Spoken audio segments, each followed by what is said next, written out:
प्यारे बच्चों नमस्कार। आप सभी का स्वागत है आपके अपने YouTube channel RWS civil services पर। मेरा नाम है विनीत कुमार और आज फिर हम जो है पॉलिटी का बहुत महत्वपूर्ण जो पार्ट है वो पढ़ने वाले हैं, भाग पढ़ने वाले हैं आज। तो सभी बच्चे जल्दी से जुड़ जाएं। आप सभी को good evening. Roshni, Abhi, Saini good evening. Shivam ji आपको आशीर्वाद। अदनान आप सभी को गुड इवनिंग। प्रीति पाल, सुवानी सिंह, रिंका, सभी बच्चे जल्दी से जुड़ जाएं। तो हम आज पढ़ेंगे केंद्र राज्य संबंधों की प्रवृत्तियां, यानी केंद्र राज्य संबंध जो है वो पढ़ रहे हैं हम पिछली 3 क्लासेस से। एक क्लास में हमने पढ़ा केंद्र और राज्यों के बीच में विधायी संबंध, उससे बाद अगली क्लास में हमने पढ़ा केंद्र और राज्यों के बीच में कार्यकारी संबंध या प्रशासनिक संबंध, और उसके बाद हमने पढ़ा वित्तीय संबंध। ठीक है बच्चों, आप सभी को गुड इवनिंग। रोशनी जी, तारीफ, शिखा, आरुष, आदित्य, राघव, आप सभी का स्वागत है बच्चों। तो कुल मिला के हम आज पढ़ेंगे केंद्र राज्य संबंधों में प्रवृत्तियां, यानी केंद्र राज्य संबंधों में क्या ट्रेंड्स चल रहे हैं, केंद्र और राज्यों के बीच में किन किन मुद्दों को लेकर जो है मतभेद है, कहां कहां सुधार की गुंजाइश है, कहां कहां परिवर्तन की मांग है। विशेष रूप से राज्य जो है वो क्या चाहते हैं केंद्र से, वर्तमान जो संवैधानिक व्यवस्था है, वैधानिक व्यवस्था है केंद्र और राज्यों के बीच संबंधों की, तो उसमें क्या परिवर्तन चाहते हैं राज्य। तो इस संबंध में कई सारे आयोग गठित किए गए, कई सारी समितियां बनाई गई, उन्होंने अपनी रिकमेंडेशन दी, अपनी अनुशंसाएं जो है वो रखी हैं सरकार के सामने। उनमें से कुछ अनुशंसाएं जो है वो मानी गई हैं, कुछ नहीं मानी गई हैं, कुछ अभी भी ग्रीवांसेस जो है वो बची हुई हैं काफी सारी राज्यों की तरफ से केंद्र के प्रति।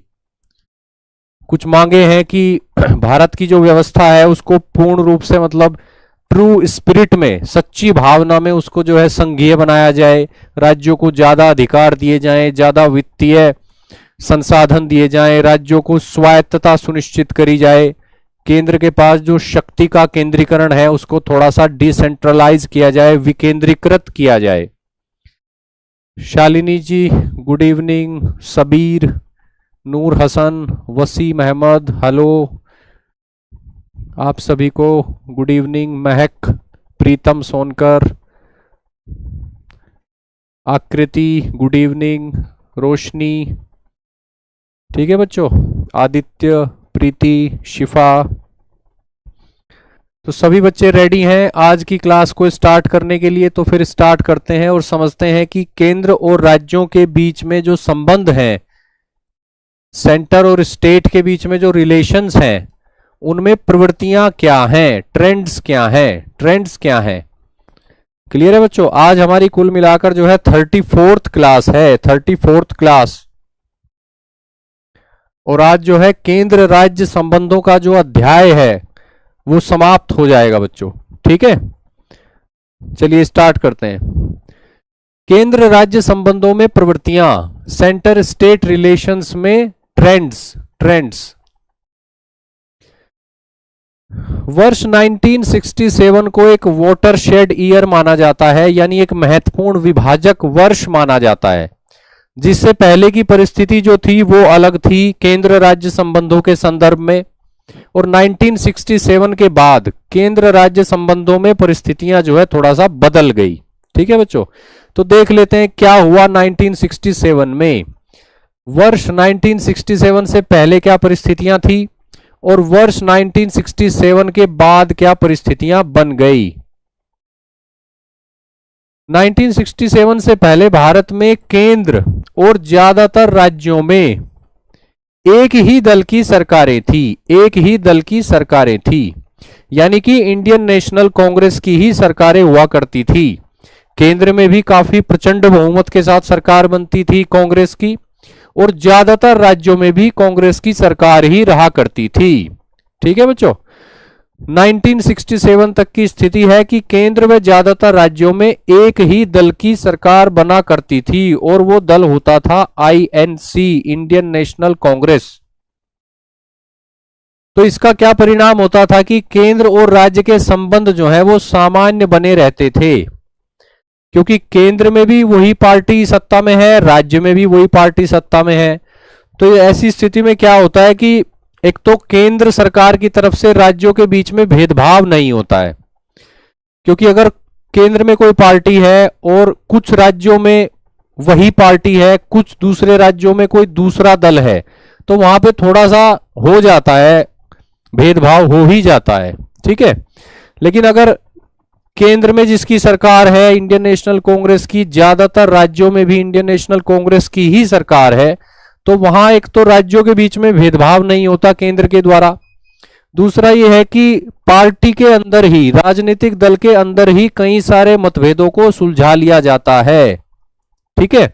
और सेम पार्टी की सरकार केंद्र में होने के कारण केंद्र की आलोचना भी नहीं कर पाती राज्य सरकारें, ये भी एक परिस्थिति बन जाती है। तो वो कोशिश करती हैं कि पार्टी के अंदर ही मैकेनिज्म जो होता है बातचीत का आपस में, उसका इस्तेमाल करके जो है केंद्र राज्य संबंधों को बेहतर बना के रखा जाए, राज्यों की जरूरतें जो है वो पूरी कर ली जाएं। तो लगभग वही स्थिति रही 1967 तक। केंद्र में ज्यादातर राज्यों में इंडियन नेशनल कांग्रेस की सरकार थी, तो केंद्र और राज्यों के संबंध जो है वो स्मूथ रहे। लेकिन 1967 में क्या है, 9 राज्यों में गैर कांग्रेसी सरकार आ गई, 9 राज्यों में।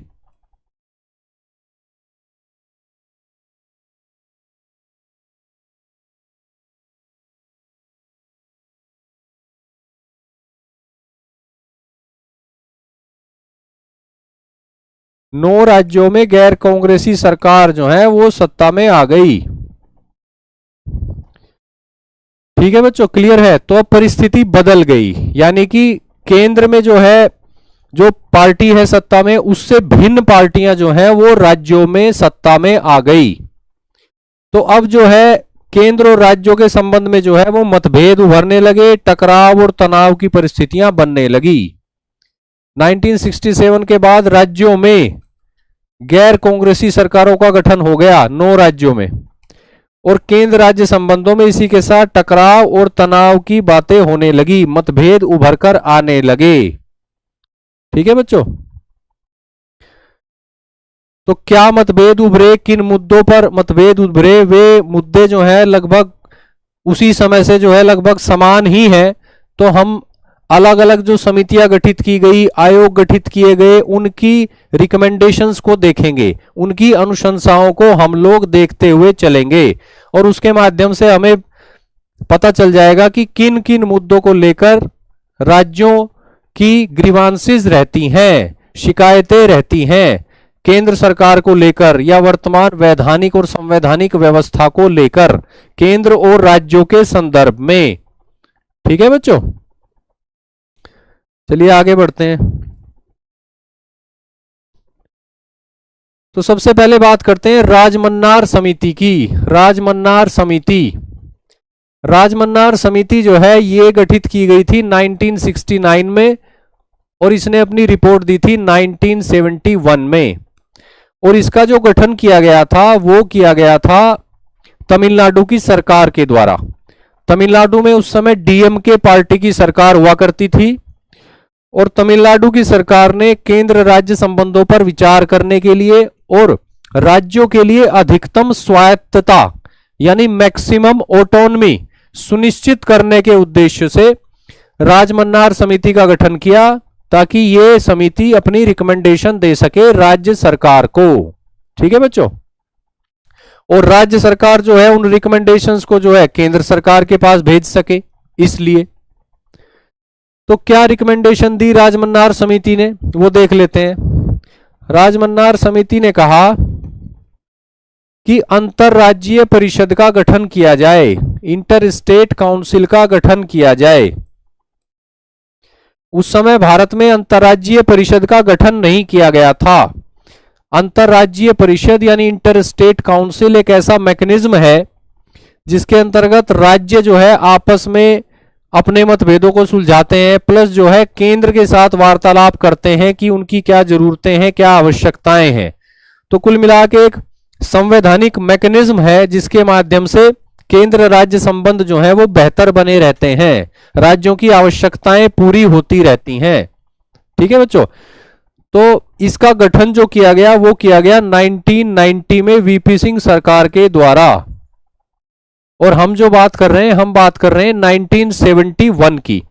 तो उस समय जो है राजमन्नार समिति ने कहा कि अंतर्राज्यीय परिषद का गठन किया जाए, इंटर स्टेट काउंसिल का गठन किया जाए, भारत के संविधान के आर्टिकल 263 के अंतर्गत, 263 के अंतर्गत।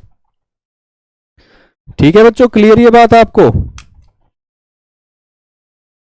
आर्टिकल 263 के अंतर्गत।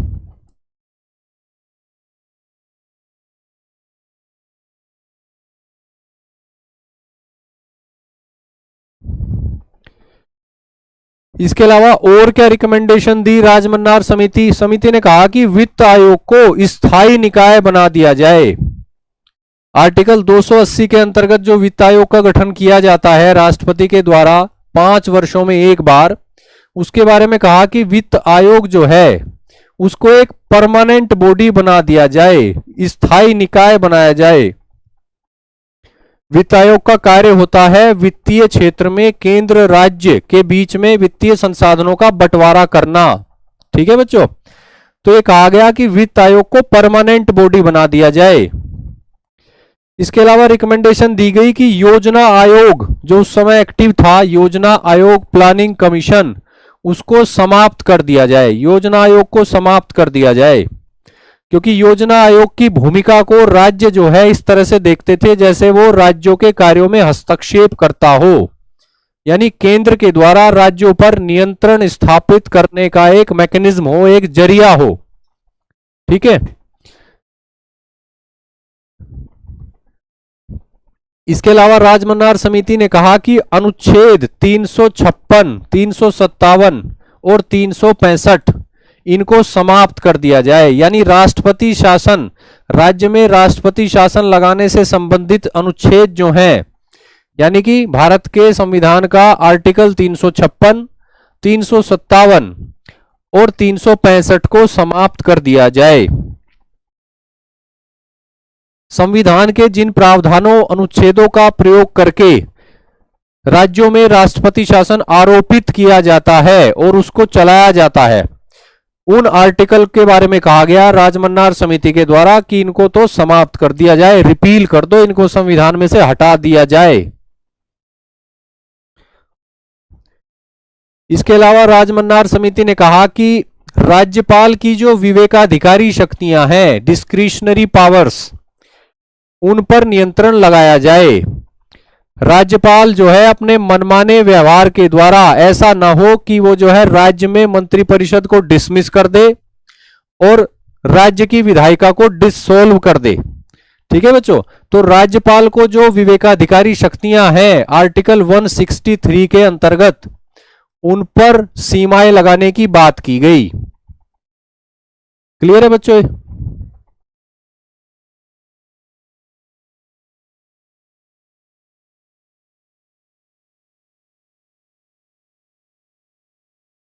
चलिए आगे बढ़ते हैं। इसके अलावा राजमन्नार समिति ने कहा कि कुछ विषय जो यूनियन लिस्ट में है या फिर कॉन्करेंट लिस्ट में है, उनको जो है ट्रांसफर कर दिया जाए, राज्य की सूची में शामिल कर लिया जाए उनको।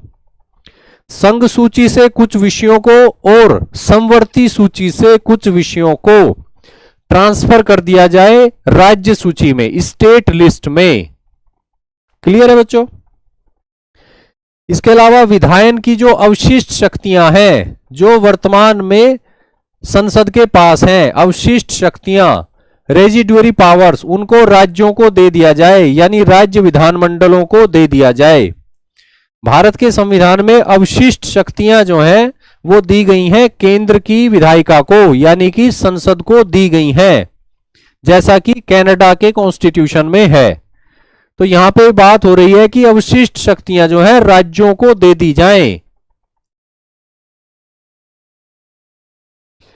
प्रवृत्ति का मतलब होता है ट्रेंड, ट्रेंड यानी कि रुझान किस तरफ जा रहे हैं। आप ये समझिए कि क्या मतभेद हैं। बेहतर मैं इसका अर्थ ये बताता हूं आपको कि केंद्र राज्य संबंधों में प्रवृत्तियां, इसका स्पष्ट सा मतलब यह है कि केंद्र और राज्यों के बीच में क्या मतभेद हैं, राज्यों की क्या ग्रीवांसेस हैं, क्या चिंताएं हैं, क्या आवश्यकताएं हैं, क्या शिकायतें हैं केंद्र से, वर्तमान संवैधानिक और वैधानिक व्यवस्था से राज्यों की क्या शिकायतें हैं। इसका अर्थ यह है। प्रवृत्ति को इंग्लिश में बोलेंगे ट्रेंड। ट्रेंड तो आप जानते हो ना, रुझान। केंद्र और राज्यों के संबंधों में क्या रुझान है, क्या मतभेद हैं, कहां सुधार की गुंजाइश है, किस दिशा में सुधार की मांग है, ये सभी। जो बच्चे पहली बार जुड़ रहे हैं आज की क्लास में, उन सबका स्वागत है। उनसे मैं कहूंगा कि क्लासेस को सिस्टमेटिकली अटेंड कीजिएगा। सभी वीडियोस यूट्यूब पर अवेलेबल हैं। इस प्लेलिस्ट में आज जो है 34th क्लास हम कर रहे हैं, तो आप जो है समय जब भी मिले तो शुरू से कक्षाओं को जरूर देखिएगा और आगे भी रेगुलर बने रहिएगा। एम लक्ष्मीकांत बुक के आधार पर हम पॉलिटी पढ़ रहे हैं और बहुत ही अच्छे से सिस्टमेटिक तरीके से क्रम से हम चीजों को पढ़ते हुए आगे बढ़ रहे हैं।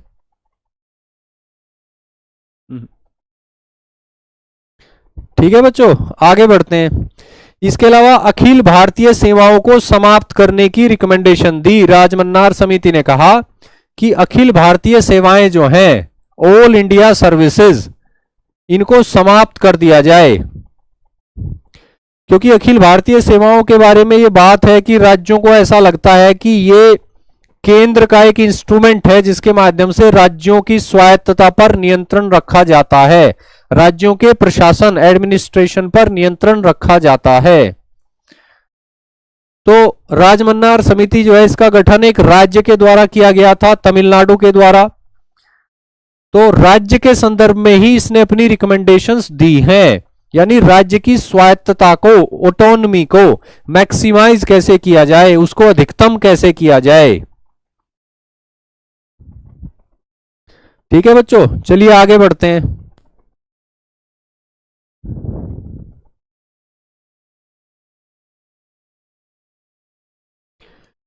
प्रथम प्रशासनिक सुधार आयोग, इसका गठन जो है वो राजमन्नार समिति से भी पहले किया गया था। प्रथम प्रशासनिक सुधार आयोग, ठीक है बच्चों, 1966 में भारत सरकार के द्वारा इसका गठन किया गया था और इसने 1969 में अपनी रिपोर्ट दी थी। इसके अध्यक्ष जो थे वो थे मोरारजी देसाई, मोरारजी देसाई। और कुछ समय के बाद जब मोरारजी देसाई को बना दिया गया डेप्यूटी प्राइम मिनिस्टर, यानी उप प्रधानमंत्री, डेप्यूटी प्राइम मिनिस्टर, उप प्रधानमंत्री, तो उन्होंने जो है इस आयोग की अध्यक्षता छोड़ दी और उसके बाद हनुमंथैया ने इसकी अध्यक्षता संभाली थी। ठीक है बच्चों,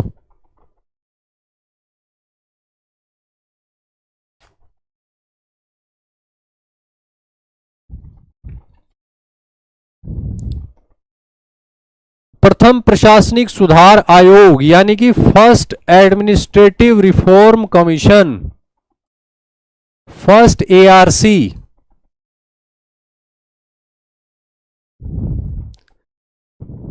इसके अध्यक्ष कौन थे? मोरारजी देसाई।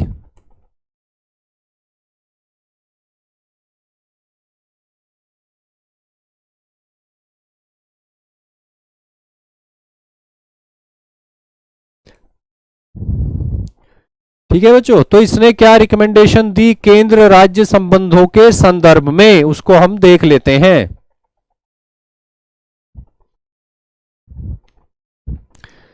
इसने भी वही रिकमेंडेशन दी जो आगे चलकर राजमन्नार समिति ने दी थी कि भारत का जो संविधान है उसके अनुच्छेद 263 के अंतर्गत अंतरराज्यीय परिषद का गठन किया जाए, इंटर स्टेट काउंसिल का गठन किया जाए।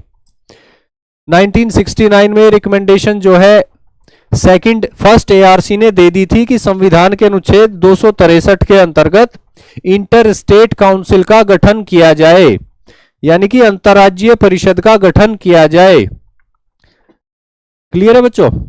इसके अलावा राज्यपाल की नियुक्ति और राज्यपाल की भूमिका को लेकर, या फिर राज्यपाल के जो विवेकाधिकारी शक्तियां होती हैं, डिस्क्रिशनरी पावर्स ऑफ गवर्नर, उसको लेकर जो है राज्यों की काफी चिंताएं हैं, वो आपको देखने को मिलेगा आज की क्लास में।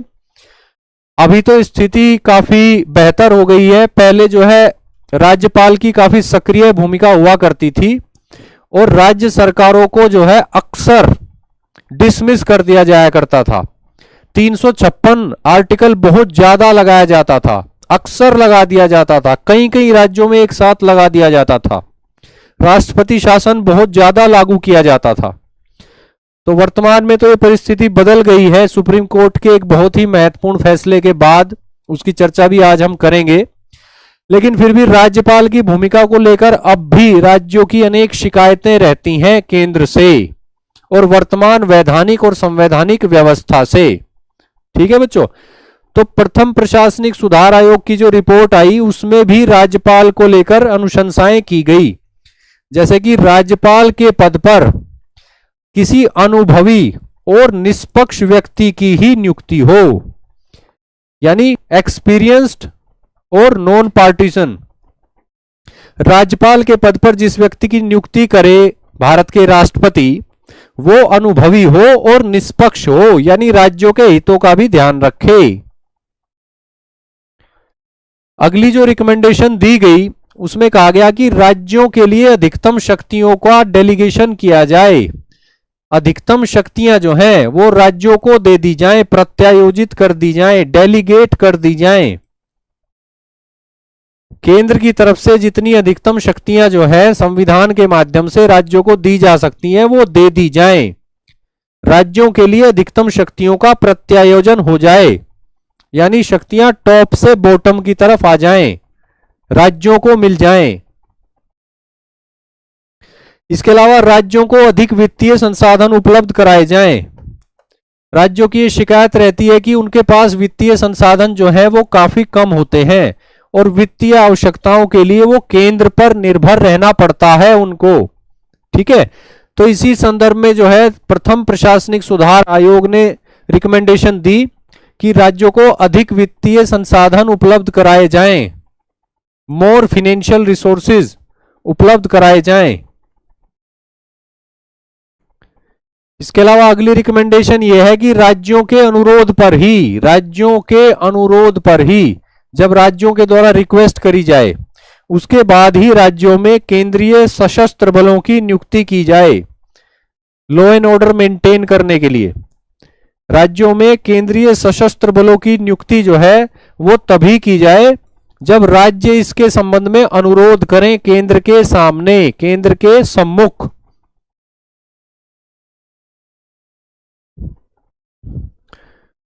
क्लियर है बच्चों। प्रथम प्रशासनिक सुधार आयोग का गठन किया गया 1966 में, 1969 में इसने अपनी रिपोर्ट दी। शुरुआत में जो इसके अध्यक्ष थे वो थे मोरारजी देसाई, बाद में जो है मोरारजी देसाई तो बन गए भारत के उप प्रधानमंत्री। उसके बाद हनुमंथैया वो जो है इसके अध्यक्ष बने और उनकी अध्यक्षता में ही इसने अपनी रिपोर्ट जो है वो सबमिट करी सरकार को। ठीक है बच्चों, और इस एआरसी फर्स्ट एआरसी यानी कि प्रथम प्रशासनिक सुधार आयोग की सिफारिशें मानी नहीं गई। इसकी अधिकतर सिफारिशें जो है वो मानी नहीं गई, उन पर विचार नहीं किया गया, उन पर कोई कार्रवाई नहीं की गई। ठीक है बच्चों, चलिए आगे बढ़ते हैं।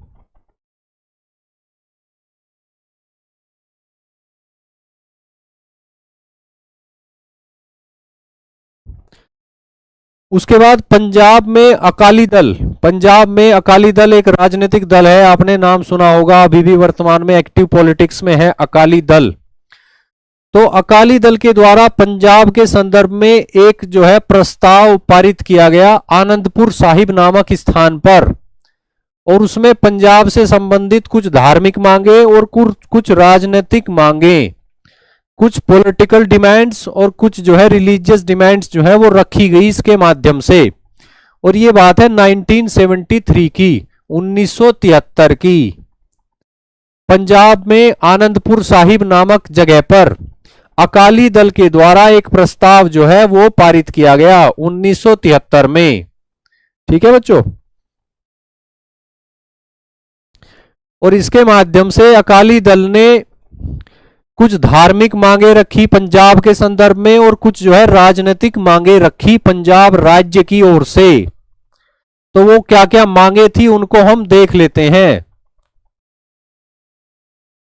शिवम जी, समितियां और आयोग जो होते हैं इनकी रिकमेंडेशन को मानना जो है वो बाध्यकारी नहीं होता।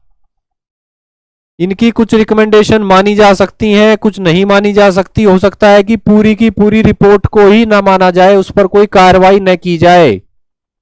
बाइंडिंग नहीं होती ये रिपोर्ट्स। तो आनंदपुर साहिब प्रस्ताव जो लाया गया, ये लाया गया अकाली दल के द्वारा। बात हो रही है यहां पे पंजाब के संदर्भ में, पंजाब की ओर से।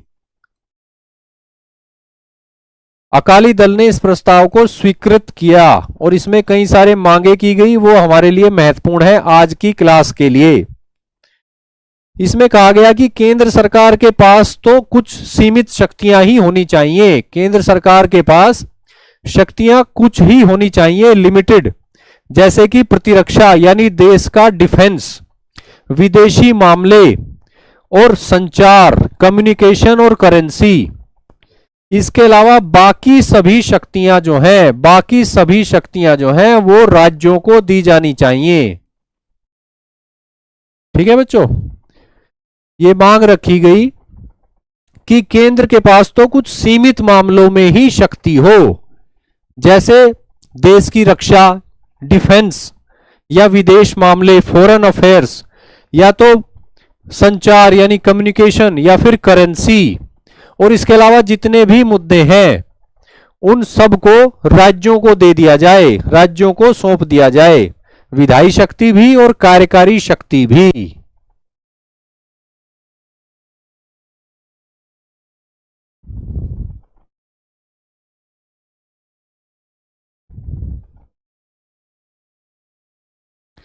ठीक है बच्चों, आगे बढ़ते हैं। इसके अलावा आनंदपुर साहिब प्रस्ताव में कहा गया कि संविधान को वास्तविक अर्थों में संघीय बनाया जाए।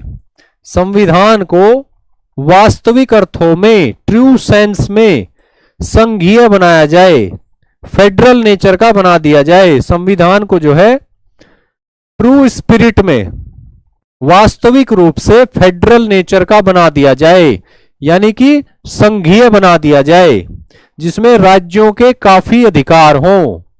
ठीक है बच्चों, बिल्कुल बिल्कुल प्रीति जी, आप ठीक कह रही हैं। राज्यों को पावरफुल बनाया जाए, राज्यों को ज्यादा शक्तियां, ज्यादा स्वायत्तता, ऑटोनॉमी दी जाए। इसके अलावा जो मांग की गई वो है कि केंद्र में सभी राज्यों को समान प्रतिनिधित्व और प्राधिकार दिया जाए, यानी कि equal authority and equal representation दिया जाए सभी राज्यों को समान रूप से।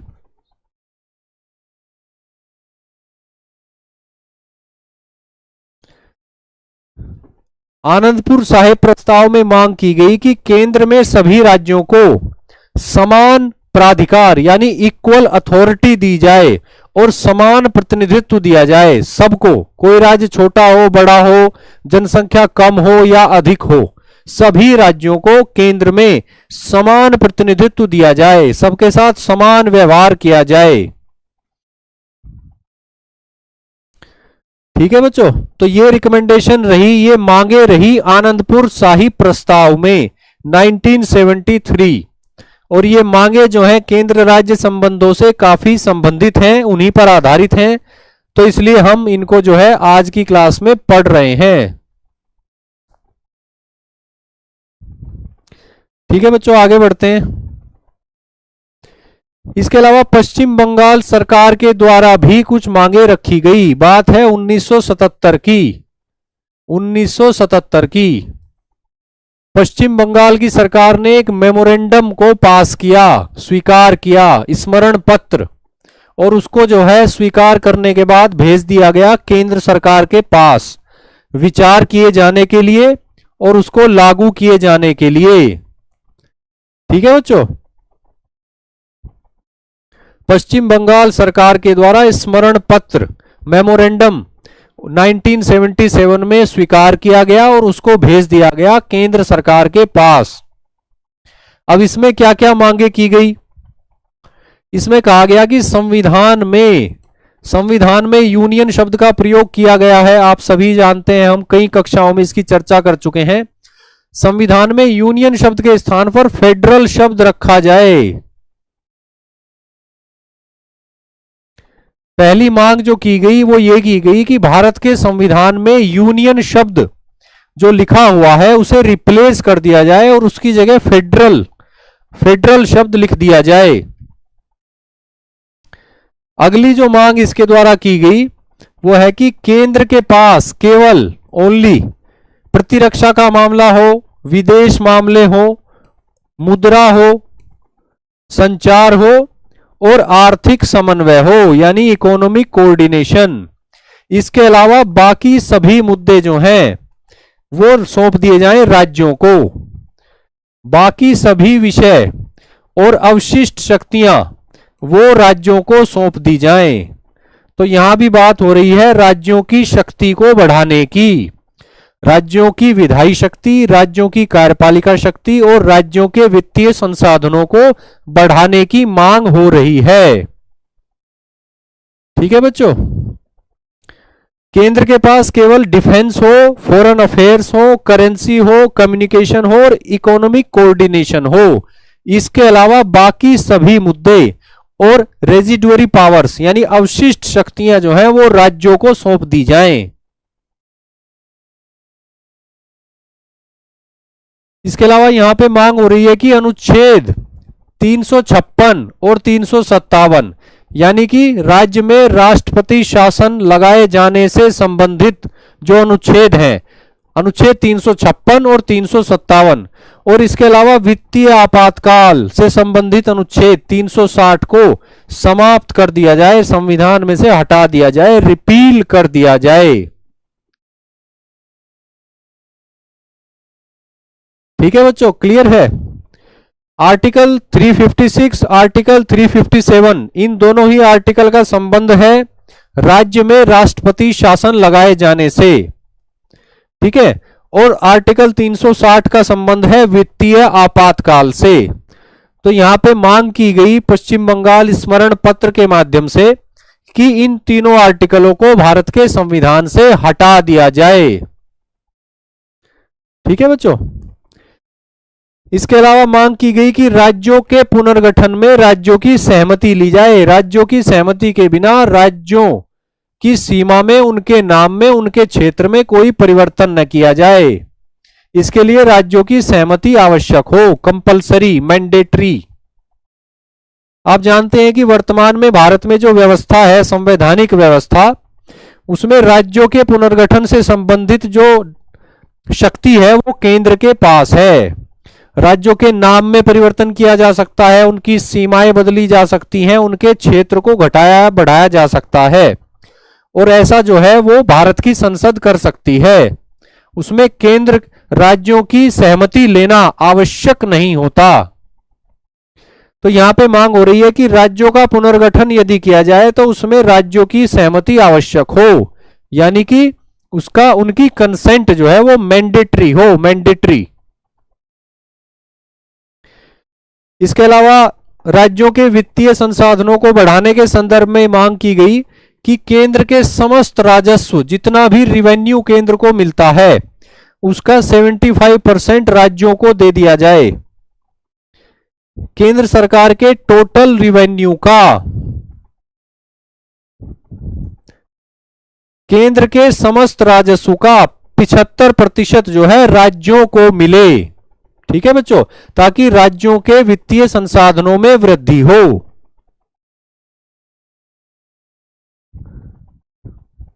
राज्यों के पुनर्गठन की शक्ति जो है वो केंद्र के पास है। तो इससे क्या व्यवस्था बन जाती है कि राज्यों का जो अस्तित्व है वो ही एक तरह से केंद्र पर निर्भर हो जाता है। तो राज्य जो है वो चाहते हैं कि उनका अस्तित्व जो है बना रहे, उनकी क्षेत्रीय अखंडता बनी रहे, केंद्र में उनको जो है समान प्रतिनिधित्व मिले सभी राज्यों को। तो ये राज्यों की स्वायत्तता, राज्यों के अधिकारों से जुड़े हुए मुद्दे हैं। ठीक है बच्चों, इसीलिए जो है मांग की जा रही है कि राज्यों के पुनर्गठन में राज्यों की सहमति जो है वो आवश्यक हो। केंद्र जो है मनमाना व्यवहार न कर पाए, एक तरफा जो है चेंज न कर पाए। और जिस देश में संघीय व्यवस्था होती है वहां पे राज्यों को क्षेत्रीय अखंडता का अधिकार होता है, जैसे अमेरिका में है। अमेरिका में राज्यों को भी क्षेत्रीय अखंडता का अधिकार है, उनके क्षेत्र में परिवर्तन नहीं कर सकती संघीय सरकार। लेकिन भारत में राज्यों को क्षेत्रीय अखंडता का अधिकार नहीं है, यहां तक कि उनका अस्तित्व ही समाप्त किया जा सकता है। एक बड़े राज्य को कई राज्यों में विभाजित करके उनके नाम बदले जा सकते हैं। तो जब राज्यों के अधिकारों की बात होती है, संघीय व्यवस्था की बात होती है, राज्य चाहते हैं कि उनको ज्यादा शक्ति मिले, वित्तीय शक्ति, विधायी शक्ति, कार्यपालिका शक्ति, तो उससे पहले तो राज्य ये चाहेंगे ना कि उनको क्षेत्रीय अखंडता का अधिकार मिले, ताकि सबसे पहले तो उनका अस्तित्व तो मजबूती के साथ स्थापित हो, उसके बाद अधिकारों की बात आएगी। ठीक है बच्चों, इसलिए जो है ये मांग की जाती है कि राज्यों के पुनर्गठन में राज्यों की सहमति आवश्यक हो। अगर राज्य सहमति दे तो फिर राज्यों का पुनर्गठन किया जाए, अन्यथा नहीं। ये मांग की जा रही है। ठीक है बच्चों, इसके अलावा क्या मांग की गई कि राज्यसभा को लोकसभा के समान शक्तियां दी जाएं। आप जानते हैं कि लोकसभा जो है वो भारत के लोगों की प्रतिनिधि सभा है, जबकि राज्यसभा जो है वो भारत के राज्यों की प्रतिनिधि सभा है। केंद्र में लोकसभा को ज्यादातर मामलों में ज्यादा शक्ति है, राज्यसभा को भी कई मामलों में एक्सक्लूसिव पावर है, अनन्य शक्ति है। लेकिन एक आम धारणा यह है कि लोकसभा ज्यादा पावरफुल है और राज्यसभा को शक्तियां कम हैं। तो इसलिए यहां पे मांग की जा रही है कि राज्यसभा को लोकसभा के समान शक्तियां दी जाएं।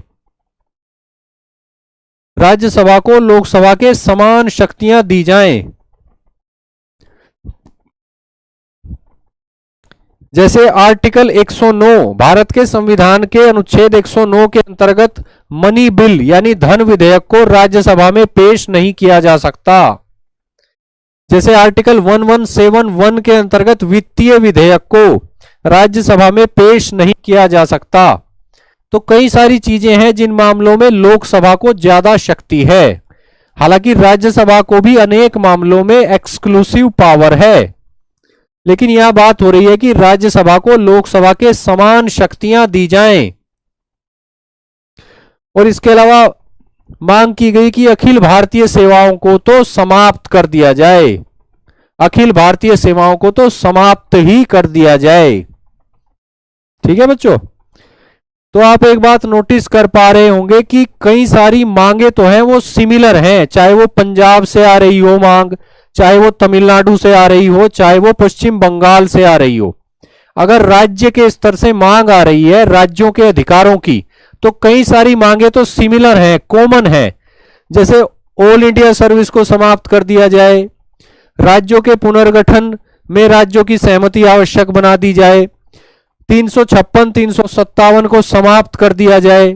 ठीक है बच्चों, अवशिष्ट शक्तियां राज्यों को दी जाएं, केंद्र के पास कुछ सीमित शक्तियां ही हो।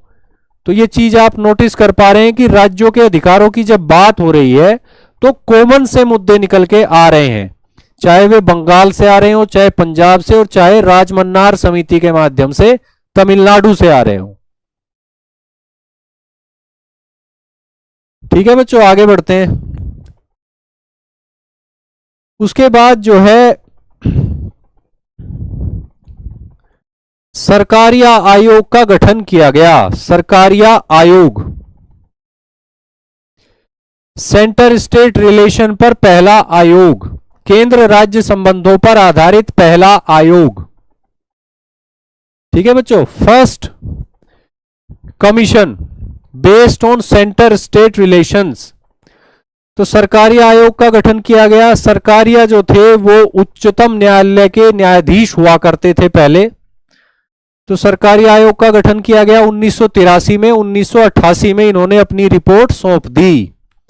तो केंद्र राज्य संबंधों पर काफी डिटेल में विस्तार से इन्होंने विचार किया और उसके बाद अपनी रिकमेंडेशन इन्होंने दी। ठीक है बच्चों, रिकमेंडेशन इन्होंने क्या क्या दी उसको देख लेते हैं एक बार। सरकारी आयोग, इन्होंने कहा कि अनुच्छेद 263 के अंतर्गत, ये मांग तीसरी बार दोहराई जा रही है, अनुच्छेद 263 के अंतर्गत अंतर सरकारी परिषद का गठन किया जाए। यहां पे बात वही है कि इंटर स्टेट काउंसिल, अंतरराज्यीय परिषद का गठन किया जाए। इन्होंने उसका नाम बदलने की अनुशंसा की कि उसको कर दिया जाए अंतर सरकारी परिषद, यानी इंटर स्टेट काउंसिल का नाम बदलकर कर दिया जाए इंटर गवर्नमेंटल काउंसिल। ठीक है बच्चों, तो ये मांग इन्होंने की और ये मांग जो है सरकारी आयोग की मान ली गई और 1990 में वीपी सिंह सरकार ने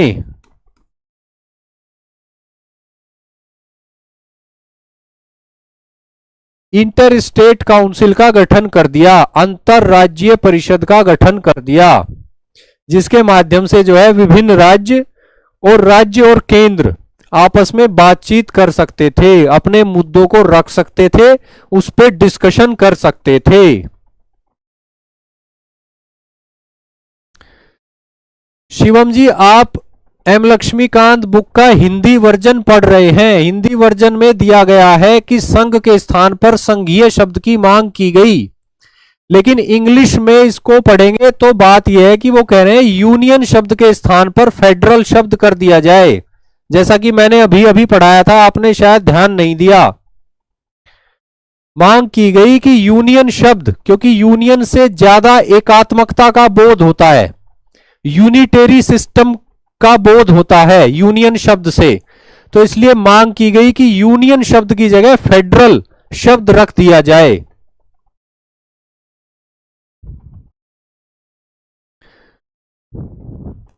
इसके अलावा सरकारी आयोग ने क्या रिकमेंडेशन दी वो देख लेते हैं। इसमें कहा गया कि अनुच्छेद 365 का प्रयोग बहुत कम हो, बहुत ही कम, और अंतिम उपाय के रूप में ही इसका प्रयोग हो। इसका प्रयोग बहुत ज्यादा ना हो, सामान्यतः ना हो, बहुत ही लिमिटेड केसेस में, और अंतिम उपाय के रूप में ही आर्टिकल 365 का प्रयोग हो, यानी इसके प्रयोग की जो बारंबारता है उसको घटाया जाए, इसके प्रयोग की निरंतरता, बारंबारता को घटाया जाए, फ्रीक्वेंसी को घटाया जाए। ठीक है बच्चों, सरकारी आयोग की रिकमेंडेशन, इन्होंने कहा कि ऑल इंडिया सर्विसेज जो हैं इनको मजबूत किया जाए और अनेक नई ऑल इंडिया सर्विसेज का गठन किया जाए, नई सेवाएं सृजित की जाएं, नई सेवाएं सृजित की जाएं।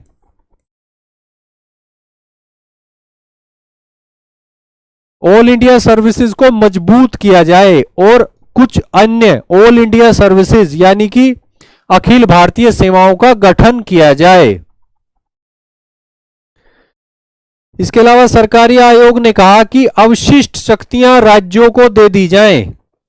अवशिष्ट शक्तियां जो हैं, जो भारत की संसद के पास हैं, उनको राज्यों को दे दिया जाए, लेकिन कर से संबंधित अवशिष्ट शक्तियां केंद्र अपने पास रखे।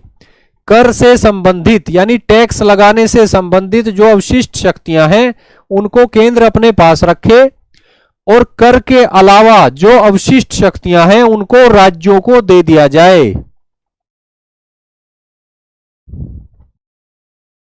क्लियर है बच्चों? इसके अलावा सरकारी आयोग ने कहा कि राज्य विधेयक पर, जब कोई राज्य का विधेयक राज्य के राज्यपाल के द्वारा भेजा जाता है राष्ट्रपति की मंजूरी के लिए, तो उस समय अगर राष्ट्रपति उस राज्य के विधेयक को अपनी मंजूरी नहीं देता तो राष्ट्रपति को चाहिए कि वो राज्य को बताए कि किन कारणों से उसने मंजूरी नहीं दी। तो राष्ट्रपति को चाहिए कि वो कारण बताए। ऐसी व्यवस्था बनाई जाए कि अगर राज्य का कोई विधेयक जिसे राज्यपाल जो है राष्ट्रपति के विचारणार्थ भेज दे और राष्ट्रपति उस पर अपनी मंजूरी न दे, मना कर दे, तो ऐसे में राष्ट्रपति को चाहिए कि वो राज्य को कारण बताए कि किन कारणों से राष्ट्रपति ने राज्य के विधेयक को अपनी मंजूरी नहीं दी है। ठीक है बच्चों। इसके अलावा इसमें कहा गया कि नेशनल डेवलपमेंट काउंसिल का नाम बदल दिया जाए, उसको पुनर्गठित कर दिया जाए। इसका नाम कर दिया जाए national economic and development council. राष्ट्रीय विकास परिषद का नाम बदल दिया जाए, नाम कर दिया जाए राष्ट्रीय आर्थिक एवं विकास परिषद, उसका पुनर्गठन कर दिया जाए।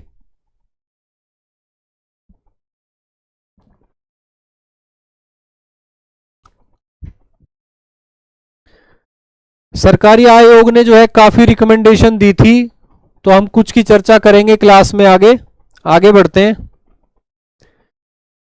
इसके अलावा सरकारी आयोग ने कहा कि क्षेत्रीय परिषदों यानी जोनल काउंसिल्स का पुनर्गठन किया जाए और इनको अधिक सक्रिय बनाया जाए। जोनल काउंसिल जो है वो संवैधानिक निकाय नहीं होते, वो वैधानिक निकाय होते हैं। राज्य पुनर्गठन अधिनियम 1956 के अंतर्गत भारत में 5 जोनल काउंसिल का गठन किया गया था, यानी क्षेत्रीय परिषदों का गठन किया गया था। राज्य पुनर्गठन अधिनियम 1956 के अंतर्गत तो क्षेत्रीय परिषदों यानी जोनल काउंसिल का पुनर्गठन किया जाए और इनको और अधिक सक्रिय बनाया जाए।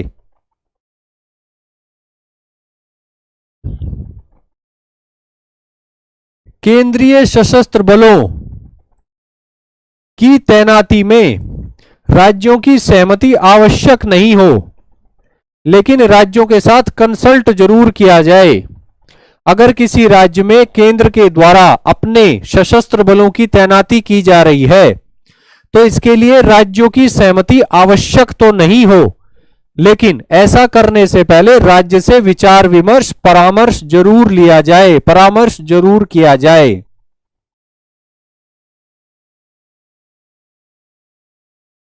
इसके अलावा सरकारी आयोग ने कहा कि समवर्ती सूची में विधायन, अगर आप जानते हैं कि समवर्ती सूची में जो विषय हैं उनसे संबंधित विधायन की शक्ति राज्य विधायिका के पास भी होती है और संघीय विधायिका के पास भी होती है।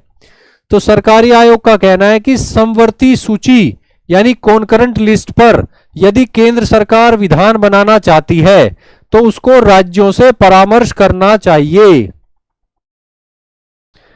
अगर भारत की संसद के माध्यम से केंद्र सरकार समवर्ती सूची के किसी विषय पर विधान बनाना चाहती है तो संसद में ऐसा विधान, ऐसा विधेयक पेश करने से पहले केंद्र को चाहिए कि वो राज्यों से परामर्श करे, कंसल्ट करे।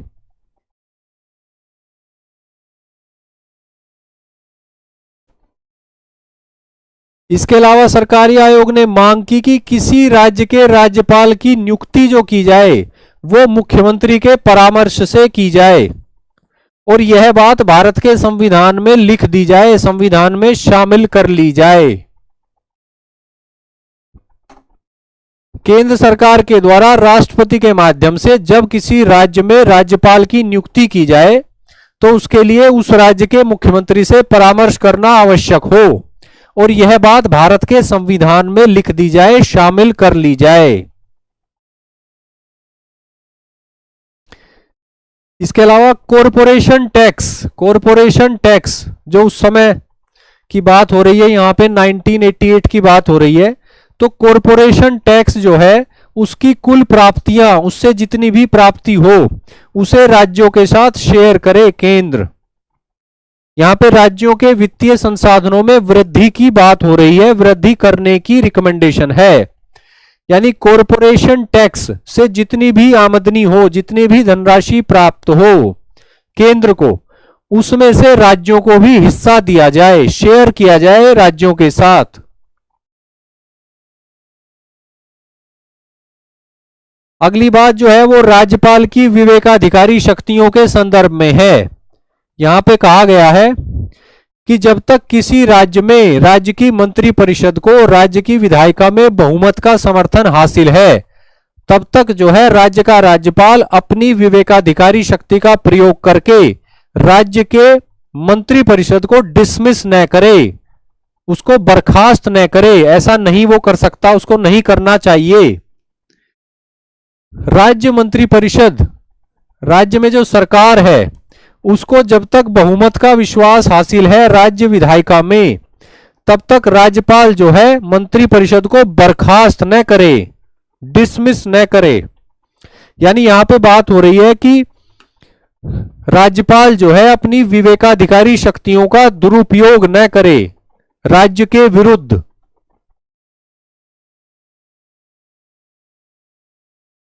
आगे बढ़ते हैं। सरकारी आयोग की ही रिकमेंडेशन हम अभी देख रहे हैं। इसमें कहा गया कि राज्यपाल को 5 वर्ष का कार्यकाल पूरा करने दिया जाए। राज्यपाल का 5 वर्ष का कार्यकाल पूरा करने दिया जाए। ऐसा नहीं कि केंद्र सरकार कभी भी उसको हटा दे, कभी भी उसका तबादला कर दे, ऐसा नहीं होना चाहिए। होना यह चाहिए सरकारी आयोग की सिफारिश के अनुसार कि राज्यपाल को 5 वर्ष का अपना कार्यकाल पूरा करने दिया जाए, यानी उसको स्टेबिलिटी दी जाए उसकी पोस्ट में, ताकि वो स्वायत्त होकर अपने संवैधानिक दायित्व की पूर्ति कर सके, केंद्र सरकार के एक एजेंट के रूप में कार्य न करे। इसके अलावा रिकमेंडेशन दी गई कि अगर संसद मांग नहीं करती है तो किसी राज्य के मंत्री, मतलब किसी राज्य में कोई व्यक्ति जो मंत्री है उसके विरुद्ध जांच आयोग का गठन नहीं किया जाए। किसी राज्य सरकार में अगर कोई व्यक्ति मंत्री है तो उसके विरुद्ध जांच आयोग का गठन न किया जाए तब तक, जब तक कि इस तरह की मांग संसद के द्वारा न की जाए। अन्य रिकमेंडेशन रही कि केंद्र के द्वारा आयकर यानी इनकम टैक्स पर अधिभार न लगाया जाए, यानी कि सरचार्ज न लगाया जाए।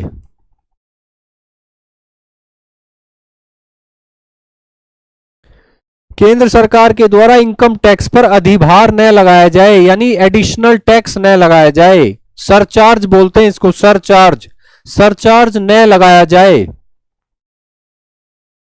इसके अलावा वित्त आयोग और उस समय जो होता था योजना आयोग, उनके बीच कार्यों का जो विभाजन है उसको कहा गया कि वो रीजनेबल है, उसको जारी रहने दिया जाए। इसमें कोई परिवर्तन की रिकमेंडेशन नहीं की सरकारी आयोग ने।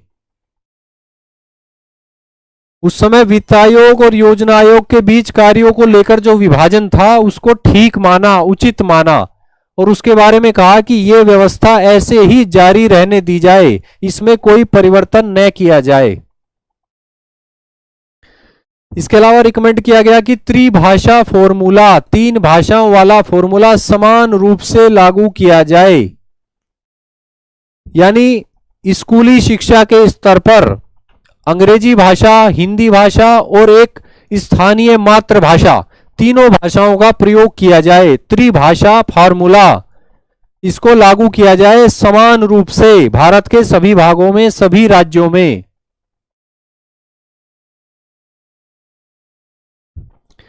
बच्चों आज की क्लास में तो सिर्फ अनुशंसाएं ही पढ़नी है, किस आयोग ने क्या कहा, क्या मांग रखी, यही हमें पढ़ना है।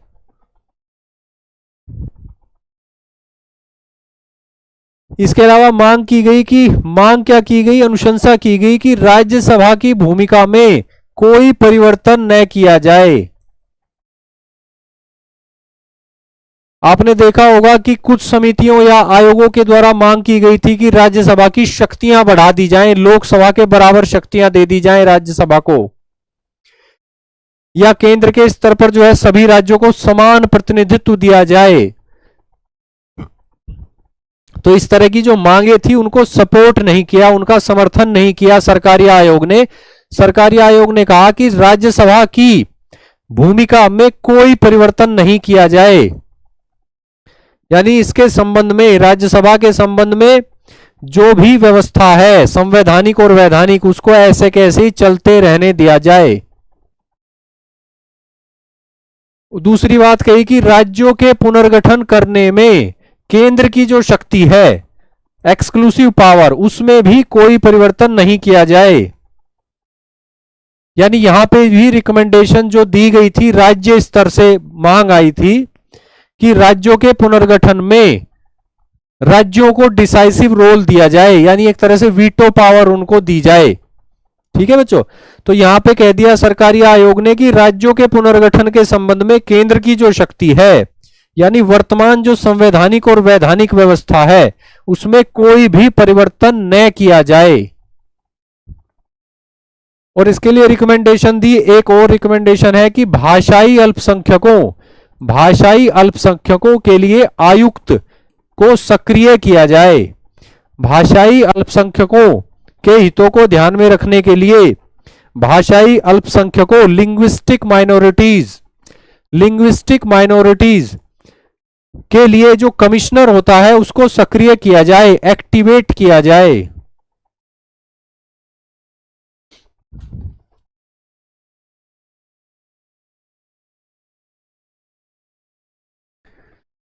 ठीक है बच्चों, आगे बढ़ते हैं।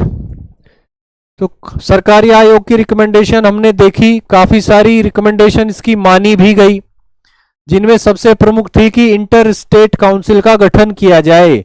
अंतरराज्यीय परिषद का गठन कर दिया गया 1990 में, यानी कि सरकारी आयोग द्वारा 1988 में दी गई अपनी रिकमेंडेशन, और इसके जस्ट 2 सालों के बाद इसकी कई सारी रिकमेंडेशन मान ली गई, जिनमें से सबसे प्रमुख रिकमेंडेशन थी अंतरराज्यीय परिषद का गठन, इंटर स्टेट काउंसिल का गठन, जो वीपी सिंह सरकार के द्वारा किया गया 1990 में।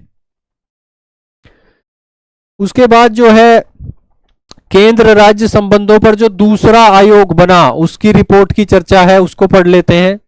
उसने क्या क्या रिकमेंडेशन दी। केंद्र राज्य संबंधों पर दूसरा आयोग, second commission on centre state relations, और इसके अध्यक्ष जो थे वो थे मदन मोहन पुंछी। ये सुप्रीम कोर्ट के पूर्व मुख्य न्यायाधीश, या भारत के कह सकते हैं पूर्व मुख्य न्यायाधीश थे, एम पुंछी। तो एम पुंछी यानी मदन मोहन पुंछी आयोग, केंद्र राज्य संबंधों पर दूसरा आयोग। केंद्र राज्य संबंधों पर पहला आयोग था सरकारी आयोग, और केंद्र राज्य संबंधों पर दूसरा जो आयोग है वो है एम पुंछी आयोग। इसका गठन किया गया 2007 में, और इसने अपनी रिपोर्ट दी 2010 में। क्लियर है बच्चों? और कई सारी रिपोर्ट जो पहले आ चुकी थी उन पर विचार करने के बाद इस आयोग ने अपनी रिपोर्ट दी। एक तो इसने सरकारी आयोग की रिपोर्ट को काफी महत्व दिया, काफी उसको स्टडी किया, और कई सारी चीजें उसमें से इसने अडॉप्ट की, स्वीकार की। इसके अलावा वेंकट चलैया की अध्यक्षता में वर्ष 2000 में गठित किया गया था राष्ट्रीय आयोग, संविधान के कार्यकरण पर रिव्यू करने के लिए, यानी national commission to review working of the constitution. National commission to review the working of the constitution, इसका गठन किया गया था वर्ष 2000 में अटल बिहारी वाजपेयी सरकार के कार्यकाल में, वेंकट चलैया की अध्यक्षता में। तो इसने भी काफी सारी रिकमेंडेशन दी थी जो सेंटर स्टेट रिलेशन से संबंधित थी। इसके अलावा द्वितीय प्रशासनिक सुधार आयोग का गठन किया गया था 2005 में वीरप्पा मोइली की अध्यक्षता में, Veerappa Moily. Second ARC, first ARC हम पढ़ चुके हैं, मोरारजी देसाई और हनुमंथैया की अध्यक्षता में। फर्स्ट एआरसी यानी पहला एडमिनिस्ट्रेटिव रिफॉर्म कमीशन। वर्ष 2005 में जो है सेकंड एआरसी का गठन किया गया, दूसरा administrative reform commission, Veerappa Moily की अध्यक्षता में।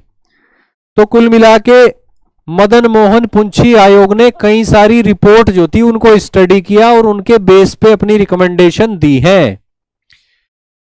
सरकारी आयोग की रिकमेंडेशन पर विचार किया, वेंकट चलैया आयोग की रिकमेंडेशन पर विचार किया, और उसके बाद जो है वीरप्पा मोइली आयोग की रिकमेंडेशन पे विचार किया। और इन तीनों के आधार पर और अपनी रिसर्च के आधार पर यह रिपोर्ट पेश की मदन मोहन पुंछी आयोग ने वर्ष 2007 में। क्लियर है बच्चों? तो अब रिकमेंडेशन देख लेते हैं एम पुंछी आयोग की क्या क्या रिकमेंडेशन है। एक तो यह है कि समवर्ती सूची पर विधान बनाने से पहले केंद्र और राज्य के बीच जो है व्यापक सहमति बने।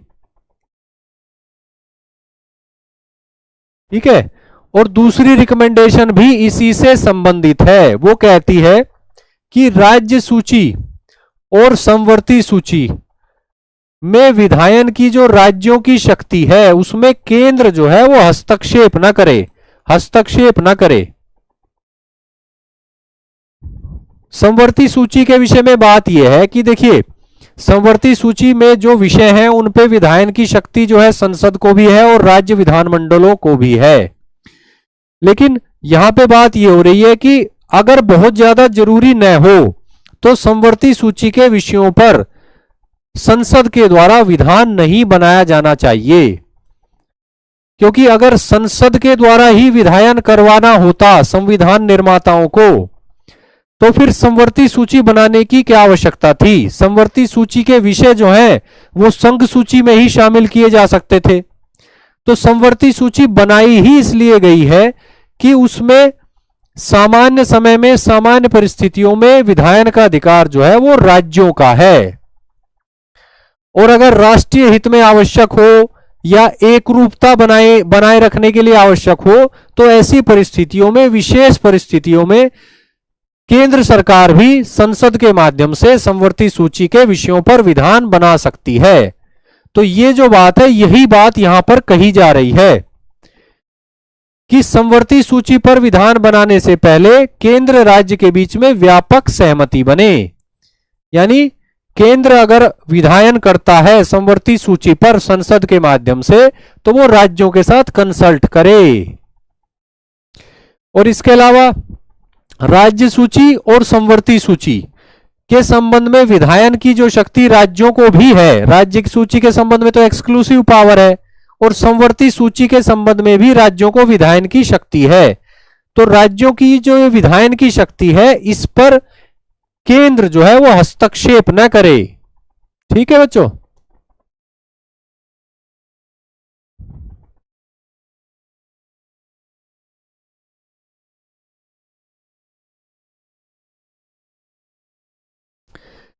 चलिए आगे बढ़ते हैं। इसके अलावा क्या रिकमेंडेशन देता है मदन मोहन पुंछी आयोग? यह कहता है कि राज्य विधेयक पर निर्णय के लिए राष्ट्रपति को अधिकतम 6 माह का समय दिया जाए। मतलब होता क्या है, राज्यों के विधेयक जब राज्यपाल के द्वारा राष्ट्रपति के विचारणार्थ भेजे जाते हैं तो कई सारे विधेयक जो हैं वो राष्ट्रपति के पास ही पड़े रहते हैं, रखे रहते हैं अनिश्चित काल के लिए, क्योंकि संविधान में कोई ऐसी समय सीमा नहीं दी गई है जिसके अंतर्गत राष्ट्रपति के लिए यह आवश्यक हो कि वो राज्य के विधेयक पर कोई फैसला ले, या तो उसको स्वीकार करे या तो उसको अस्वीकार करे। ठीक है बच्चों, या तो फिर उसको पुनर्विचार के लिए लौटाए। तो ऐसे में यहां पर रिकमेंडेशन है कि राज्य का कोई विधेयक अगर जाता है राष्ट्रपति के पास तो राष्ट्रपति को अधिकतम 6 महीने का समय दिया जाए उस पर कोई डिसीजन लेने के लिए, यानी एक समय सीमा तय करने की बात हो रही है। इसके अलावा कहा गया कि संधियां और समझौते जो है उनको लागू करने का, संधियां और समझौते के संबंध में राज्यों की वित्तीय जिम्मेदारियों पर वित्त आयोग विचार करे। हम पढ़ चुके हैं कि संधि और समझौते जो है जो करता है केंद्र सरकार अंतर्राष्ट्रीय स्तर पर, उनको लागू करने के लिए किसी भी सूची के किसी भी मुद्दे पर वो विधायन कर सकता है।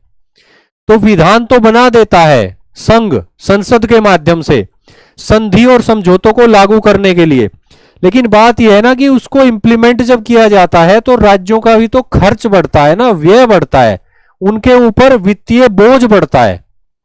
तो उसी की बात यहां पे हो रही है कि संधियां और समझौते यानी एग्रीमेंट और ट्रीटीज जो करी जाती हैं भारत की केंद्र सरकार के द्वारा अंतर्राष्ट्रीय स्तर पर, उनको लागू करने के संबंध में राज्यों की जो वित्तीय जिम्मेदारी बढ़ जाती है, राज्यों के ऊपर वित्तीय भार बढ़ जाता है, तो इस संबंध में भी वित्त आयोग राज्यों की आवश्यकताओं, चिंताओं, समस्याओं को सुने।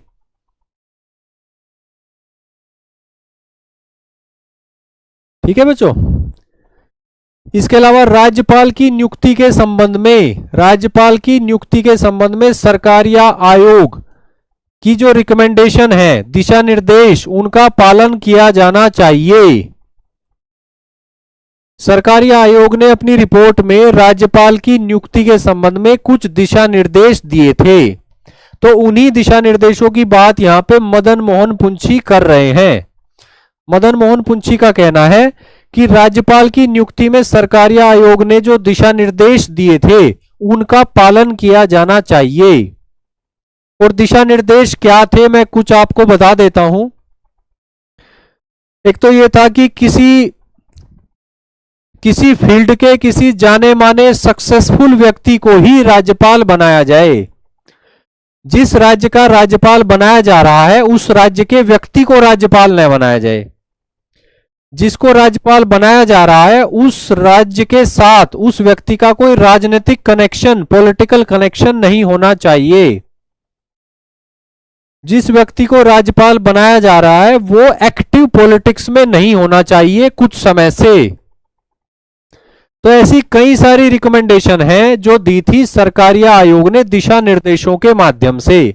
तो उन्हीं को कह रहे हैं मदन मोहन पुंछी कि राज्यपाल की नियुक्ति में सरकारी आयोग द्वारा दी गई दिशा निर्देशों का पालन किया जाना चाहिए।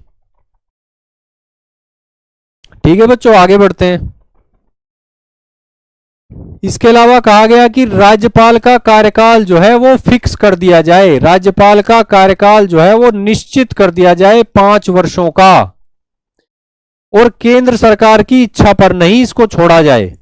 यानी ये केंद्र सरकार के ऊपर न छोड़ा जाए कि वो जब चाहे राज्यपाल को हटा दे, बदल दे, तबादला कर दे। राज्यपाल का कार्यकाल 5 वर्ष के लिए निश्चित कर दिया जाए और राज्यपाल को हटाने की प्रक्रिया वही लागू कर दी जाए जो राष्ट्रपति को हटाने की है, यानी महाभियोग, इंपीचमेंट।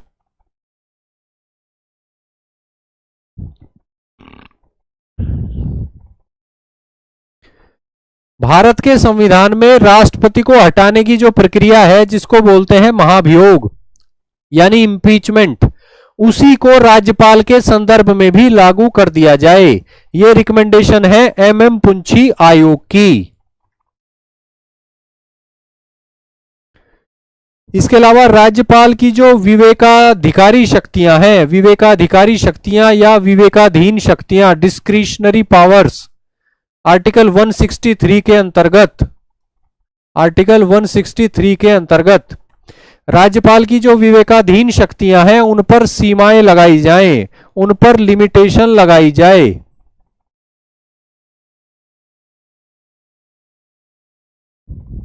क्लियर है बच्चों? राज्य के विधेयक पर राज्यपाल जो है वो 6 माह के अंदर निर्णय ले। राज्य विधायिका के द्वारा कोई विधेयक जो है वो पारित कर दिया गया, उसके बाद वो भेज दिया गया राज्यपाल के पास, तो कोई समय सीमा नहीं है कि राज्यपाल कब अपनी मंजूरी देगा, कब तक नहीं देगा, या राष्ट्रपति के पास उसे भेजेगा या फिर उसे पुनर्विचार के लिए लौटाएगा राज्य की विधायिका को। तो ये जो सभी ऑप्शन है इनके लिए कोई निश्चित समय सीमा नहीं दी गई है।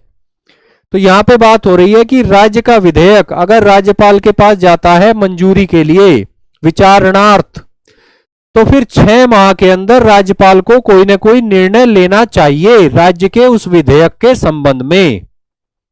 या तो राज्यपाल उसको अपनी सहमति दे, या तो सहमति न दे, या तो उसको जो है राष्ट्रपति के विचारणार्थ भेज दे, या तो फिर विधायिका को लौटा दे पुनर्विचार के लिए। लेकिन जो भी डिसीजन ले वो 6 महीने के अंदर ले, इस तरह की अनुशंसा की जा रही है। इसके अलावा यहां भी राज्यपाल की विवेकाधिकारी शक्ति की ही बात हो रही है कि जब किसी राजनीतिक दल को या राजनीतिक गठबंधन को स्पष्ट बहुमत न मिले राज्य में विधानसभा चुनावों के बाद, तो ऐसी परिस्थिति में मुख्यमंत्री को चुनने के संबंध में कुछ दिशा निर्देश होने चाहिए। अगर राज्य में विधानसभा चुनाव होते हैं और किसी राजनीतिक दल या राजनीतिक गठबंधन को स्पष्ट बहुमत नहीं मिलता, तो बात यह आ जाती है कि राज्यपाल किसको मुख्यमंत्री बनने के लिए आमंत्रित करेंगे सबसे पहले। तो इस संबंध में कुछ दिशा निर्देश होने चाहिए, क्योंकि राज्यपाल जो है अपनी शक्ति का अक्सर दुरुपयोग करते थे, केंद्र सरकार के निर्देशों के आधार पर कार्य करते थे। इस मामले में ठीक है बच्चों, यहां तक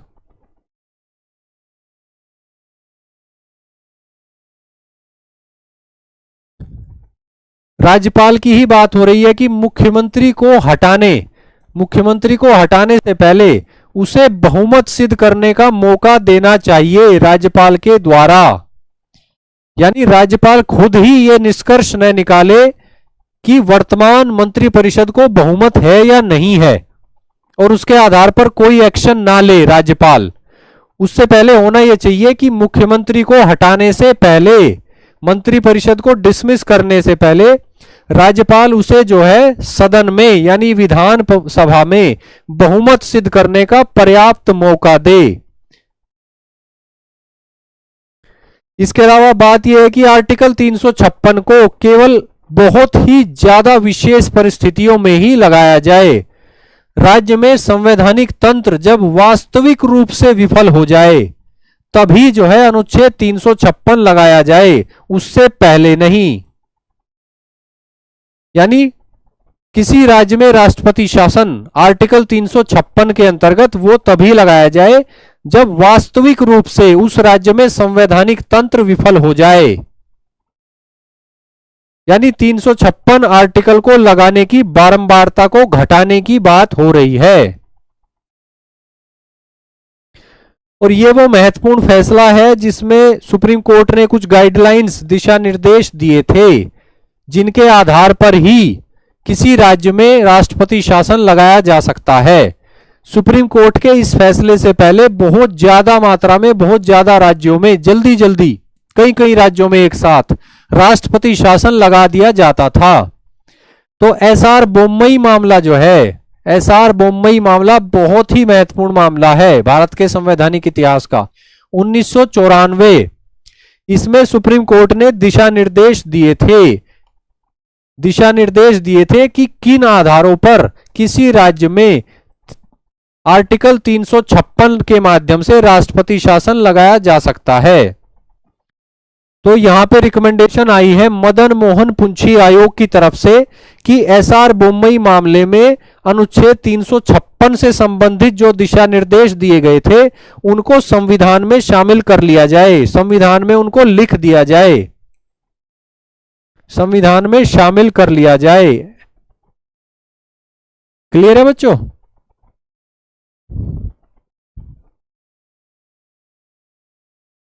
इसके अलावा रिकमेंडेशन दी गई कि अनुच्छेद 263 जिसकी हम बात कई बार कर चुके हैं, उसके अंतर्गत जो अंतरराज्यीय परिषदें बना दी गई थी 1990 में,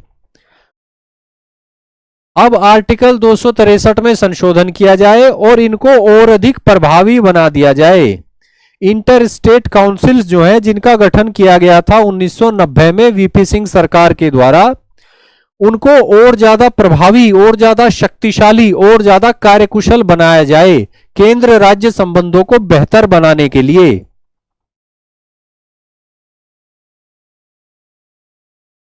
और उसके लिए संविधान में संशोधन आवश्यक हो तो किया जाए। क्लियर है बच्चों? इसके अलावा मदन मोहन पुंछी आयोग ने सिफारिश की कि नई ऑल इंडिया सर्विसेज का गठन किया जाए, अखिल भारतीय सेवाओं का गठन किया जाए नई। और यह रिकमेंडेशन तो सरकारी आयोग ने भी दी थी। सरकारी आयोग ने भी कहा था कि कुछ नई अखिल भारतीय सेवाओं का सृजन किया जाए। एमएम पुंछी आयोग भी कह रहा है कि नई ऑल इंडिया सर्विसेज का गठन हो और यहां पे यह भी बताया गया कि किस किस क्षेत्र में गठन हो, जैसे शिक्षा के क्षेत्र में, स्वास्थ्य के क्षेत्र में, इंजीनियरिंग के क्षेत्र में और न्यायिक क्षेत्र में। एजुकेशन के फील्ड में, हेल्थ के फील्ड में, इंजीनियरिंग के फील्ड में और जुडिशियल फील्ड में नई अखिल भारतीय सेवाओं का सृजन हो, गठन हो।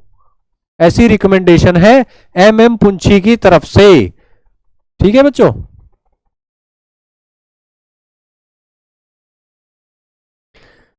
और क्या क्या रिकमेंडेशन है एमएम पुंछी आयोग की, उनको देख लेते हैं। इसमें कहा गया कि राज्यसभा में सभी राज्यों को समान प्रतिनिधित्व दिया जाए। यह बहुत ही महत्वपूर्ण रिकमेंडेशन है। राज्यसभा में सभी राज्यों को समान प्रतिनिधित्व दिया जाए। जबकि सरकारी आयोग ने रिकमेंडेशन दी थी कि राज्यसभा से संबंधित जो प्रावधान हैं उनमें कोई भी परिवर्तन न किया जाए। ठीक है बच्चों, राज्यसभा से संबंधित प्रावधानों में कोई परिवर्तन न किया जाए, ऐसा कहा था सरकारी आयोग ने। लेकिन एमएम पुंछी आयोग कह रहा है कि राज्यसभा में सभी राज्यों को समान प्रतिनिधित्व दिया जाए, चाहे कोई राज्य छोटा हो चाहे बड़ा, चाहे कोई राज्य जो है क्षेत्रफल में कम हो या क्षेत्रफल में अधिक, सभी राज्यों को समान प्रतिनिधित्व दिया जाए।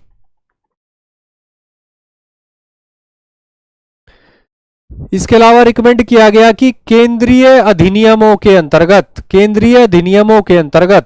कोस्ट शेयरिंग की व्यवस्था की जाए और इसका प्रावधान अधिनियम में ही लिख दिया जाए, जिस तरह का प्रावधान जो है राइट टू एजुकेशन एक्ट में था। देखिए, केंद्र सरकार के द्वारा कोई भी अधिनियम बनाया जाता है तो उसको लागू करने में खर्चा आता है। तो इससे बेहतर क्या होगा कि कोई अधिनियम बनाया गया केंद्र के द्वारा, यानी केंद्रीय अधिनियम, और उस अधिनियम में ही उसको लागू करने की कॉस्ट जो है वो शेयर कर ली गई राज्यों के साथ। इससे बेहतर तो कुछ हो ही नहीं सकता। ठीक है, तो ये ऐसा एक्सपेरिमेंट किया भी गया राइट टू एजुकेशन एक्ट के अंतर्गत, शिक्षा का अधिकार अधिनियम के अंतर्गत ऐसा एक्सपेरिमेंट किया गया। तो यही बात सभी केंद्रीय अधिनियमों के बारे में रिकमेंड करी गई वर्ष 2010 में एमएम पुंछी आयोग के द्वारा। इसमें कहा गया कि जो केंद्रीय अधिनियम है, सेंट्रल लॉज, उनको लागू करने में काफी कॉस्ट आती है, लागत आती है। तो कॉस्ट शेयर की जाए राज्यों के साथ और उससे संबंधित प्रावधान जो है अधिनियम में ही शामिल कर लिया जाए। कॉस्ट शेयरिंग का मतलब है कि अधिनियम को लागू करने में लागत आती है ना, राज्यों की भी केंद्र की भी। तो केंद्र सरकार जो है केंद्रीय अधिनियम को लागू करने में जो लागत आ रही है उसमें राज्यों को कुछ हिस्सा दे, यानी राज्यों के ऊपर जो वित्तीय भार पड़ता है किसी भी केंद्रीय अधिनियम को लागू करने में, तो उसके लिए कुछ जो है उनको वित्तीय सहायता दी जाए और इसके संबंध में प्रावधान उस केंद्रीय अधिनियम के अंतर्गत ही कर दिया जाए।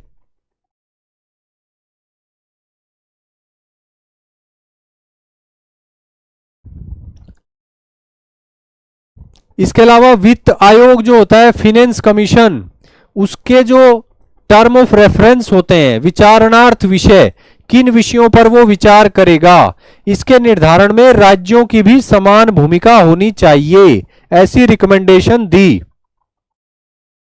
वर्तमान में स्थिति क्या है कि राष्ट्रपति के द्वारा वित्त आयोग की नियुक्ति की जाती है और वित्त आयोग किन किन मुद्दों पर विचार करेगा, किस किस संबंध में अपनी रिकमेंडेशन देगा, तो इनको बोला जाता है term of reference. Term of reference, तो टर्म ऑफ रेफरेंस जो होते हैं वित्त आयोग के, उनको निर्धारित करती है केंद्र सरकार।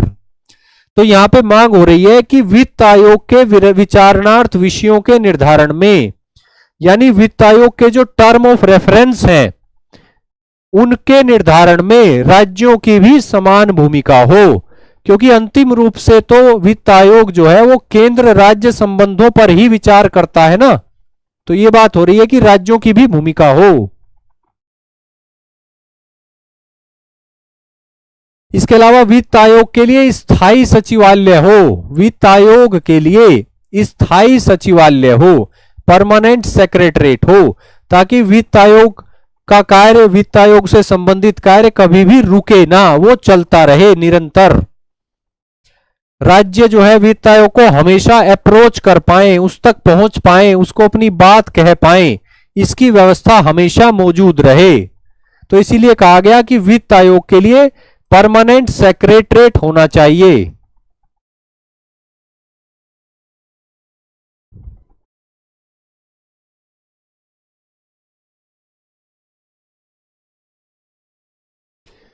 इसके अलावा अनुच्छेद 307, आर्टिकल 307 के अंतर्गत अंतर्राज्यीय व्यापार और वाणिज्य आयोग का गठन किया जाए। भारत के संविधान के अनुच्छेद 307 के अंतर्गत एक व्यवस्था है कि भारत की संसद यदि चाहे तो वो अंतर्राज्यीय व्यापार और वाणिज्य आयोग का गठन कर सकती है। इसका गठन अभी तक नहीं किया गया है। तो रिकमेंड किया मदन मोहन पुंछी आयोग ने कि आर्टिकल 307 के अंतर्गत inter state trade and commerce commission का गठन किया जाए, ताकि अंतर्राज्यीय व्यापार और वाणिज्य को बढ़ावा दिया जा सके।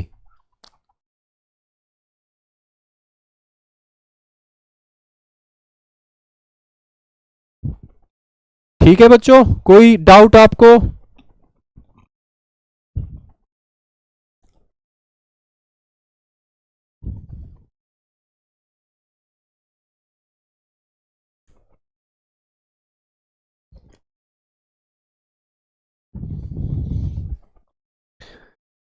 तो सभी रिकमेंडेशन देखने के बाद हम क्या समझे? कुछ जो मुद्दे हैं वो निकल के आ रहे हैं, बिल्कुल कॉमन। राज्यों की कुछ चिंताएं हैं, कुछ मांगे हैं। क्या मांगे हैं राज्यों की? एक तो यह है कि वो चाहते हैं कि राज्यपाल जो है ना, गवर्नर, उसकी भूमिका जो है वो निष्पक्ष होनी चाहिए। राज्यपाल की भूमिका जो है, उसकी जो विवेकाधिकारी शक्तियां हैं, उनके दुरुपयोग को लेकर राज्यों की काफी चिंताएं हैं। गवर्नर की नियुक्ति जो है कितने समय के लिए हो, वो किस परिस्थिति में किस तरह शक्ति का प्रयोग करे, उसे निष्पक्ष होना चाहिए, कैसे व्यक्ति को गवर्नर नियुक्त करा जाना चाहिए। तो गवर्नर की जो भूमिका है वो सेंटर स्टेट रिलेशन में बहुत ही ज्यादा क्रूशियल है, महत्वपूर्ण है। इसके अलावा राज्यों को अपने वित्तीय संसाधन जो है वो कम प्रतीत होते हैं, कम लगते हैं। राज्य चाहते हैं कि उनके वित्तीय संसाधन बढ़ाए जाएं, केंद्र की ओर से उन्हें ज्यादा धन दिया जाए। इसके अलावा राज्यों में जो राष्ट्रपति शासन लगा दिया जाता था पहले काफी ज्यादा, एसआर बोम्मई मामले में जो सुप्रीम कोर्ट का डिसीजन आया 1994 में, उससे पहले काफी ज्यादा मात्रा में 356 का प्रयोग किया जाता था। तो राज्यों में जो राष्ट्रपति शासन लगा दिया जाता था, उससे संबंधित भी राज्यों की बहुत सारी चिंताएं थी। अब हालांकि स्थिति उतनी बुरी नहीं है। अब किसी राज्य में राष्ट्रपति शासन लगाना ये रेयर हो गया है, दुर्लभ हो गया है, काफी कम केसेस सुनने में आते हैं। इसके अलावा वित्त आयोग को लेकर राज्यों की मांग है कि वित्त आयोग को स्थायी कर दिया जाए, उसे जो है परमानेंट सेक्रेटरेट दे दिया जाए, उसकी भूमिका, उसकी टर्म ऑफ रेफरेंस निर्धारित करने में राज्यों की भी भूमिका हो। ऑल इंडिया सर्विसेज को लेकर राज्यों की मांग है कि ऑल इंडिया सर्विसेज को समाप्त कर दिया जाए, जबकि सरकारी आयोग और एमएम पुंछी आयोग का कहना है कि ऑल इंडिया सर्विसेज को मजबूत बनाया जाए। और एमएम पुंछी आयोग ने तो कई सारे फील्ड बताए जिनमें नई all India services, Akhil Bharatiya सेवाओं का गठन किया जाए, जैसे कि शिक्षा, स्वास्थ्य, इंजीनियरिंग और जुडिशियल फील्ड।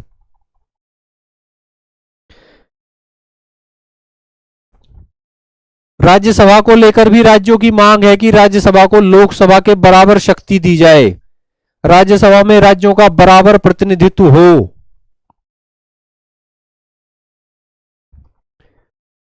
तो यही सभी मुद्दे हैं बच्चों केंद्र राज्य संबंधों के। तो आज की क्लास में इतना ही। काफी सारी रिकमेंडेशन, अनुशंसाएं, आयोग और समितियां हमने आज पढ़ी। तो काफी आपको आइडिया होगा कि ट्रेंड्स क्या हैं, प्रवृत्तियां क्या हैं, केंद्र राज्य संबंधों में कहां मतभेद है, कहां तनाव है, कहां आकांक्षाएं हैं, इच्छाएं हैं, कमियां हैं, सुधार की मांग है और सुधार की गुंजाइश भी है।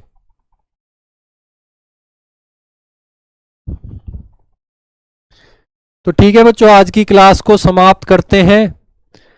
कक्षा आपको कैसी लगी ऑफलाइन कमेंट करके जरूर बताइएगा। आप में से बहुत कम बच्चे ऑफलाइन कमेंट करते हैं, ये अच्छी बात नहीं है। अगली क्लास जो है हमारी होगी मंडे को। कल है सैटरडे, कल ऑफ रहेगा, संडे को ऑफ रहेगा। और अगली मुलाकात आपकी और हमारी इसी समय होगी 8 बजे मंडे को, यानी कि सोमवार को। ठीक है बच्चों, तब तक के लिए आप सभी को प्रणाम।